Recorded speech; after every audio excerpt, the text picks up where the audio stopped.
Hi, everyone. I am so excited to be joined today by a true trailblazer and feminist icon, Gloria Steinem. Thank you for taking the time to chat with us, and thank you for all the work that you have done throughout your life to make conversations like this possible and the work that I do possible. And thank you for being the future of these conversations. We're going to jump right in because we have so much to learn from you. You have lived through and been a true force behind so many feminist movements. And with that, inevitably seen the momentum behind those movements ebb and flow.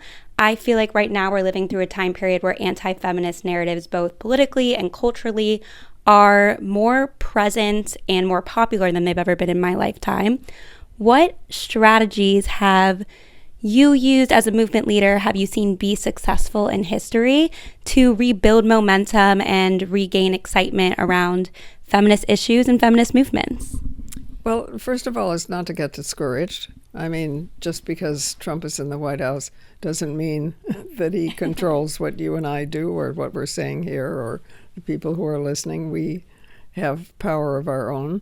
And to use that power, first of all, within our own families, where perhaps it may still be the case that women are taking care of and responsibility for children more than men are. We need democratic households to the extent that we can.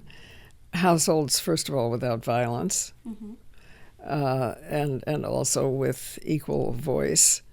And all of us have some contact with that. And when we talk about kind of rebuilding movements, it feels impossible to ignore the political climate. You mentioned Donald Trump in the White House. We have seen the rollbacks of reproductive rights, workplace protections. What do you think is the greatest threat to gender equity right now? And where do you think young activists, young feminists should be placing their effort and attention?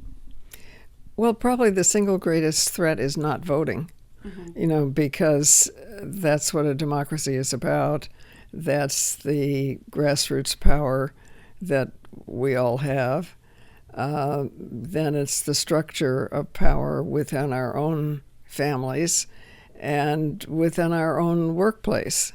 That's very varied, obviously, but sometimes it's the idea that we can't participate equally that keeps us from participating equally. And you talk about our families, our workplaces, and sort of the importance of organizing in our own communities. A question I get a lot is, how do we build a bigger tent, bring people in, make sure that the issues that we're advocating for have enough popularity and momentum that we will see that progress? What advice do you have to people who want to talk to someone who doesn't identify as a feminist or the feminist movement for the first time? It's hard. It may be harder to do amorphously. Yeah. It may be easier to do attached to an issue. The boys get the good part of the playground, and the girls don't. I mean, there's an issue. Yeah. right. What books are we learning from? If our classrooms happen to be all white or all black, are there places where in the neighborhood where we can create a more democratic gathering? It's kind of fun to just figure out where we have a little power enough to make change. When you talk about making change and finding that power, you kind of created your own power. You launched Miss Magazine and the Women's Media Center to help amplify women's voices in the media and give them a microphone where they didn't have one. And now it feels like a lot of work is being done to maybe take that microphone back. Why was this work so important to you, and why is it so important that we have women's voices centered in conversations? Well, we're communal animals. We need each other if we're isolated. I mean, it's why solitary confinement is the worst punishment all over the world. We need each other. And in the case of Miss Magazine, we just all of us had worked somewhere in the magazine world, and we understood that when people went to look at the newsstand, which they used to do more than they do now, There was no place that spoke for women, really. I mean, the magazines for women were about entertaining and housekeeping and child rearing, not about the women individually. So we started there, but you now may start in all kinds of places. Online, you can create a whole community online, attract people online to show up physically somewhere at a demonstration or a meeting or whatever it is.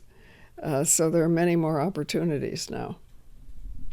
And my last question for you is, what gives you hope when you think about the future of feminism? You. No, you and the younger than me women I work with all the time, and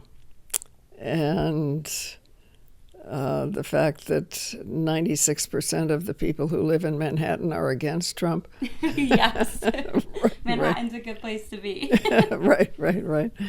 So we each find hope in a place where we feel affirmed, and hopefully that begins at our own family. But even if it doesn't, which is hard to deal with, nonetheless, we can find people in our schools or in our offices or in our factories who share our feelings and our hopes. Thank you so much for ending us on that hopeful note and for being our North Star and all the work that you've done. I'm so grateful to get to sit down with you. I'm grateful to sit down with you.